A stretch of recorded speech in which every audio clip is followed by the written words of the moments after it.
ಭವನವನ್ನು ಸುತ್ತಮುತ್ತಲು ಸ್ವಚ್ಛಗೊಳಿಸಬೇಕು. ಅಂಬೇಡ್ಕರ್ ಭವನಕ್ಕೆ ಬಣ್ಣವನ್ನು ಹಾಕಬೇಕು. ಅಂಬೇಡ್ಕರ್ ಭವನದಲ್ಲಿ ಕನಿಷ್ಠ ಮೂಲಭೂತ ಸೌಲಭ್ಯಗಳಿಂದ ಕುಡಿಯುವ ನೀರಿನ ವ್ಯವಸ್ಥೆ ಆಗಿರ್ಬೋದು, ಶೌಚಾಲಯದ ವ್ಯವಸ್ಥೆ ಆಗಿರ್ಬೋದು, ಆ ವ್ಯವಸ್ಥೆಗಳನ್ನು ನೀವು ಮಾಡಬೇಕು. ಜೊತೆಗೆ ಬಾಗೇಪಲ್ಲಿ ಪಟ್ಟಣದ 23 ವಾರ್ಡ್ಗಳಿಗೆ ಪ್ರಮುಖ ರಸ್ತೆಗಳಿಗೆ ಸ್ವಾತಂತ್ರ್ಯ ಬಂದಾಗಲಿಂದ ಸಹ ತೆಲುಗುಮಯ ಆಗಿದೆ. ಹೆಸರನ್ನು ಕರಡೀಕರಣ ಮಾಡಿ ಅಂತ ಸುಮಾರು ಸತಿ ನಾವು ಮಾಹಿತಿ ಕೊಡ್ತಾ ಇದೀವಿ, ಅರ್ಜಿಗಳು ಕೊಡ್ತಾ ಇದೀವಿ. ಯಾವುದೇ ಕ್ರಮ ಕೈಗೊಂಡಿಲ್ಲ. ಇವತ್ತು ಪುರಸಭೆ ಪಕ್ಕದಲ್ಲಿರುವಂತಹ ವಾರ್ಡ್ಗೆ ಜನರಲ್ ಬಜಾರು ಅಂತಾರೆ. ಮತ್ತೊಂದು ವಾರ್ಡ್ಗೆ ಕೊತ್ತ ಟ್ಯಾಂಕಿ ರೋಡು, ಪಾತ ಟ್ಯಾಂಕಿ ರೋಡು, ಕೊತ್ತ ಮಸೀದಿ ರೋಡು, ಏನು ಸಂತೋಪ್ ರೋಡು, ಏನಿದೆಲ್ಲ ನಾವು ಕರ್ನಾಟಕದಲ್ಲಿ ಇದೀವಾ, ಆಂಧ್ರ ಪ್ರದೇಶದಲ್ಲಿ ಇದೀವಾ? ನೀವು ಕರಡೀಕರಣ ಮಾಡಿ ಭಗತ್ ಸಿಂಗ್ ರಸ್ತೆ ಅಂತ ಹಾಕಿ, ಗಾಂಧಿ ರಸ್ತೆ ಅಂತ ಹಾಕಿ, BR ಅಂಬೇಡ್ಕರ್ ರಸ್ತೆ ಅಂತ ಹಾಕಿ, ವಾಲ್ಮೀಕಿ ರಸ್ತೆ ಅಂತ ಹಾಕಿ, ಕೆಂಪೇಗೌಡ ರಸ್ತೆ ಅಂತ ಹಾಕಿ, ಶಿವಾಜಿ ಮಹಾರಾಜ ರಸ್ತೆ ಅಂತ ಹಾಕಿ, ಟಿಪ್ಪು ಸುಲ್ತಾನ್ ರಸ್ತೆ ಅಂತ ಹಾಕಿ, ಎಲ್ಲಾ ಹೆಸರುಗಳು ದೇಶಭಕ್ತರ ಹೆಸರು ಹಾಕಿ, ಕವಿಗಳ ಹೆಸರು ಹಾಕಿ, ಜ್ಞಾನಪೀಠ ಪ್ರಶಸ್ತಿ ಹೆಸರು ಹಾಕಿ, ಈ ಹೆಸರುಗಳು ಹಾಕೋ ಮೂಲಕ ಅಂಚೆ ವಿಳಾಸಕ್ಕೆ ಪಟ್ಟಿಯನ್ನು ತಯಾರು ಮಾಡಿದಾರ. ಎಷ್ಟು ಸತಿ ಪಟ್ಟಿ ತಯಾರು ಮಾಡ್ತೀವಿ ನೀವು? ಆ ಪಟ್ಟಿಯಲ್ಲಿ ಪುನರ್ ಪರಿಶೀಲನೆ ಮಾಡಿ ಅರ್ಹರಿಗೆ ಕೊಡಿ ಅಂತ ನಾವು ಹೇಳ್ತೀವಿ. 2023 ನೀವು ಒಂದು ಪಟ್ಟಿಯನ್ನು ಸಿದ್ಧಪಡಿಸಿದ್ರಿ. ಆ ಪಟ್ಟಿಯಲ್ಲಿ ಡೂಪ್ಲೆಕ್ಸ್ ಮನೆ ಇರುವಂತಹ ಕೋಟ್ಯಾಧಿಪತಿಗಳ ಮನೆ ಇತ್ತು. ಆವಾಗ ಅದನ್ನ ಲೋಕಾಯುಕ್ತರ ಗಮನಕ್ಕೆ ತಂದೆ. ತಕ್ಷಣ ಆ ಪಟ್ಟಿಯನ್ನು ಪುನರ್ ಪರಿಶೀಲನೆ ಮಾಡುವಂತ ಕೆಲಸವನ್ನು ಪುರಸಭೆಯವರು ಮಾಡಿದ್ದಾರೆ. ಈಗಾಗಲೇ ನೀವು ಸಿದ್ಧಪಡಿಸಿರುವಂತಹ ಪಟ್ಟಿಯಲ್ಲೂ ಸಹ ಅಕ್ರಮಗಳಿದೆ. ಮನೆಯವರು ಇದ್ದಾರೆ, ಜಮೀನು ಇರೋರು ಇದ್ದಾರೆ, ನಿವೇಶನಗಳಿರೋರು ಇದ್ದಾರೆ. ಅದಕ್ಕೆ ಸೂಕ್ತವಾಗಿ ನೀವು ಪರಿಶೀಲಿಸಿ ಅರ್ಹರಿಗೆ ಮನೆ ಕೊಡಿ. ಯಾರಿಗೆ ಮನೆ ಇಲ್ಲ, ಯಾರು ಬಡವರಾಗಿದ್ದಾರೆ, ಯಾರ ಹೆಸರಲ್ಲಿ ಜಮೀನಿಲ್ಲ ಅಂತವ್ರಿಗೆ ಮನೆಗಳು ಕೊಡಿ ನೀವು. ಅದು ಬಿಟ್ಟು 2 ಮನೆ ಜಮೀನು ಬಾಡಿಗೆ ಮನೆಗಳು ಇರೋರಿಗೆ ನೀವು ಯಾವುದೇ ಕಾರಣಕ್ಕೆ ನೀಡಬಾರ್ದು. ನೀವು ನೀಡಿದ್ದೆ ಆದಲ್ಲಿ ಮುಂದಿನ ದಿನಗಳಲ್ಲಿ ಆ ಪಟ್ಟಿಯನ್ನು ಪರಿಶೀಲನೆ ಮಾಡ್ತೀವಿ. ನಮ್ಮ ವ್ಯಾಪ್ತಿಯಲ್ಲಿ ನಮ್ಮ ಹುಡುಗರೆಲ್ಲ ನೋಡ್ತಾರೆ. ಅದು ಸಂಬಂಧಪಟ್ಟವ್ರು ಕೊಟ್ಟು ನಿಮ್ಮ ಮೇಲೆ ಸೂಕ್ತ ಕ್ರಮ ವಹಿಸುವುದಾಗಿ ನಾವು ಮೇಲಾಧಿಕಾರಿ ಗಮನಕ್ಕೆ ತರ್ತೀವಿ. ಈ ಬಗ್ಗೆ ಸಹ ನೀವು ಉತ್ತರ ಕೊಡಬೇಕು.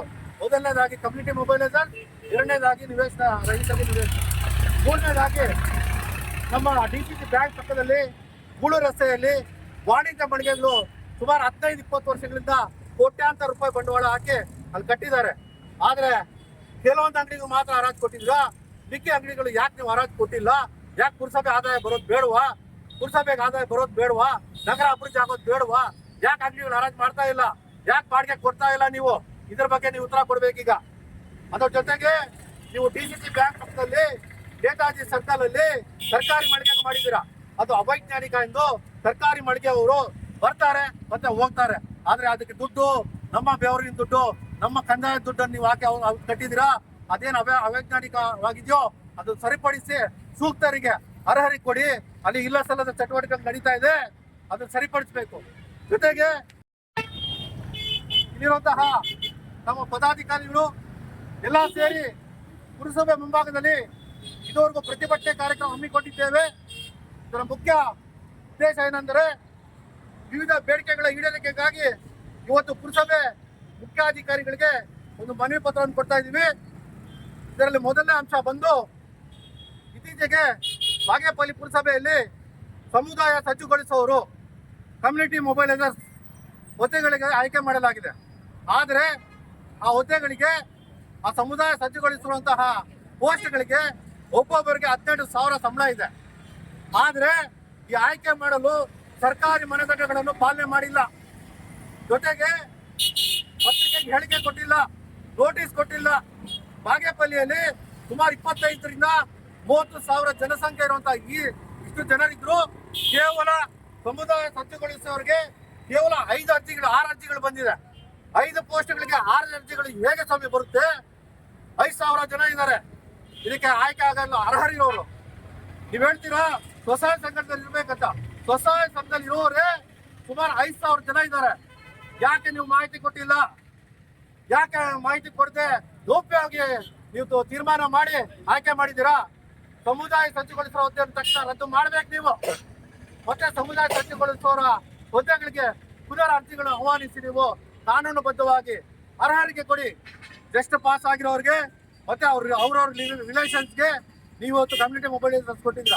ಇದ್ರ ಬಗ್ಗೆ ನಾವು ಜಿಲ್ಲಾಧಿಕಾರಿ ಕೊಟ್ಟಿದ್ದೀವಿ, PDO ಗಮನಕ್ಕೂ ತಂದಿದ್ದೀವಿ. ಪುನಃ ಪ್ರತಿಭಟನೆ ಮಾಡಿ ನಿಮ್ಮ ಗಮನಕ್ಕೂ ತರ್ತಾ ಇದ್ದೀವಿ. ಈ ಬಗ್ಗೆ ನೀವು ಉತ್ತರ ಕೊಡ್ಬೇಕೀಗ.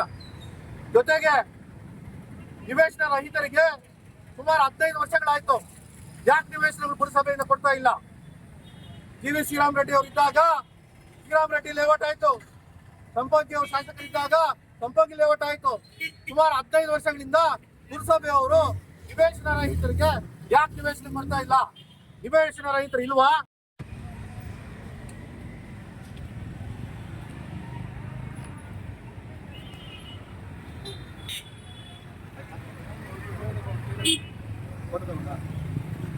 ಈ ಬಗ್ಗೆ ಸಭೆ ಮುಖ್ಯಾಧಿಕಾರಿಗಳು ಬೇರೆ ಒಂದು ಸಭೆಗೆ ಹೋಗಿದ್ದಾರೆ ಅಂತ ಹೇಳಿದ್ದಾರೆ.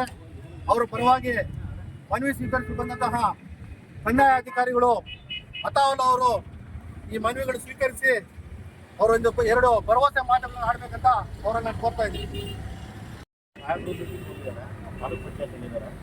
ಇದ್ರ ಬಗ್ಗೆ ನೀವೇನೇನು ಕ್ವಶನ್ಸ್ ಕೇಳಿದ್ದೀರಾ? ಇದ್ರ ಬಗ್ಗೆ ಆಲ್ರೆಡಿ ಪುಸ್ತಕ ಅಂಗಡಿ ಹೇಳೋಣ. ಅದ್ರ ಬಗ್ಗೆ ಆಲ್ರೆಡಿ ಫೈಲ್ ರೆಡಿ ಆಗಿದೆ, ಸೈನ್ ಆಗುತ್ತೆ. ಈಗೆಲ್ಲ ಮೊನ್ನೆ ಜಿಲ್ಲಾಧಿಕಾರಿ ಕಚೇರಿಯಿಂದ ಪರ್ಮಿಷನ್ ತಗೊಂಡು ಆಕ್ಷನ್ ಮಾಡ್ತೀವಿ. ನೆಕ್ಸ್ಟ್ ನಿವೇಶನಗಳ ಉತ್ತರ ನೀವು ಕೊಟ್ಟಿದ್ದೀರಾ. ನಿವೇಶನಗಳ ಫೈಲ್ ಮಾಡೋಕ್ಕೆ 15 ವರ್ಷ ಬೇಕಾ? 15-20 ವರ್ಷಗಳು ಬೇಕಾ? ಯಾಕೆ ಹರಾಜು ಮಾಡಿಲ್ಲ? ಯಾಕೆ ಪುರಸಭೆಗೆ ಆದಾಯ ಬರೋದು ಬೇಡವಾ? ಅದೇನಾಗಿತ್ತು ಅಂದರೆ ಫಸ್ಟ್ ಅಂಗಡಿಗಳದ್ದು ಹುಡು ರಸ್ತೆ ಇರ್ತಕ್ಕಂಥದ್ದು ಸಬ್ಮಿಟ್ ಆಗಬೇಕು ಅಂತ ಇದಾಯಿತು. ಅದು ಪ್ರೋಸೆಸ್ಗೆ ಒಂದು 6 ತಿಂಗಳಾಯಿತು. ಸಬ್ಮಿಟ್ ಆಗುತ್ತೆ ಬರ್ತೀನಿ ಅಂತ ಹೇಳ್ಬಿಟ್ಟು ಎಲ್ಲ ಪ್ರೋಸೆಸ್ ಆಗಿ ಎಲ್ಲ ಫುಲ್ ಆದಮೇಲೆ ಮತ್ತೆ ಬರೋಕ್ಕಾಗಲ್ಲ, ಪಾರ್ಕಿಂಗ್ ಇಲ್ಲ ಅಂತ ಲೇಟ್ ಆಗಿದ್ದು. ಮತ್ತು ನಮ್ಮ ಕ್ಲಿನಿಕ್ ಅಂತ ಹೇಳ್ಬಿಟ್ಟು ನಮ್ಮ ಕ್ಲಿನಿಕ್ ಬಂದಿದೆ, ಅದರಿಂದ ಸ್ವಲ್ಪ ಹುಳು ರಸ್ತೆ ಅದು ನಿಮ್ಮ ಮೈನ್ ಮಾಮೂಲಿ ಚೆನ್ನಾಗಿ ಮುಂಭಾಗದಲ್ಲಿರೋದು ಅಂಗಡಿಗೆ ಚಿಕ್ಕದಾಗಿದೆ, ಸರಿ ಇಲ್ಲ ಇದಕ್ಕೆ ತಾಂತ್ರಿಕವಾಗಿಲ್ಲ ಅಂತ ಹೇಳ್ಬಿಟ್ಟು ಸ್ವಲ್ಪ ತೊಂದರೆ ಆಗ್ತಾರೆ. ಇವಾಗ ಹರಾಜು ಮಾಡಿ ಪುರಸಭೆಗೆ ಆದ ಥರ ಮಾಡಿ ಆಲ್ರೆಡಿ ಮಾಡಿದ್ದೀನಿ. ಆಲ್ರೆಡಿ ಫೈಲ್ ಪುಟಪ್ ಮಾಡಿ ಕೊಟ್ಟಿದ್ದೀವಿ. ಸಿಗ್ನೇಚರ್ ಪರ್ಮಿಷನ್ ತಗೊಂಡು ಸುವರ್ಣ ಅಂಗಡಿ ಮಾಡ್ಕೊಂಡಿದ್ದಲ್ಲ ಅಲ್ಲಿ ವಿದ್ಯುತ್ ಎಲ್ಲ ಅಂಗಡಿ ಒಂದು ಕ್ಯಾಮ್ರಾನ ಒಂದು ಲೈಟ್ ಎಲ್ಲ ಶೌಚಾಲಯ ಇಲ್ಲ ಸರ್. ಇಲ್ಲಿ ಬಂದು ಅವರು ಬಾಡಿಗೆ ಕಟ್ತಾರೆ ಅಂತ ವಿಜಿ ಆಟೋಮೊಬೈಲ್ಸ್ ಬಾಬ್ಜಿ ಹೇಳಿದ್ದಾನೆ ಶೌಚಾಲಯ ಇದೆ, ಅದು ಓಪನ್ ಮಾಡಿ ಆಲ್ರೆಡಿ ಕನ್ಸ್ಟ್ರಕ್ಷನ್ ಮಾಡಿದ್ದೀವಿ ಸರ್. ಮಾಡ್ತಿದ್ದೀವಿ ಮತ್ತೆ ಬಂದ್ಬಿಟ್ಟು ನಿವೇಶನ ರೈತರು ಆಲ್ರೆಡಿ ಪಟ್ಟಿ ರೆಡಿ ಆಗಿದೆ. ಅದು ಆಕ್ಷನ್ ಮಾಡ್ತಾರೆ, ಅದು ಕ್ಲಿಯರ್ ಆಗುತ್ತೆ. ನಿವೇಶನ ರೈತರ ಪಟ್ಟಿ ಎಷ್ಟು ಜನ ಆಗಿದೆ ಸರ್?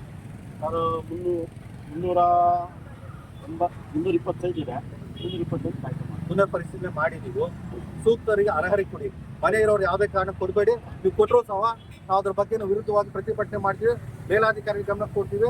ಯಾವುದೇ ಒತ್ತಡಕ್ಕೆ ನಿಮ್ದಾಗಬೇಡಿ. ನ್ಯಾಯಯುತವಾಗಿ ಕಾನೂನುಬದ್ಧವಾಗಿ ಹೋರಾಟ ಮಾಡಿ.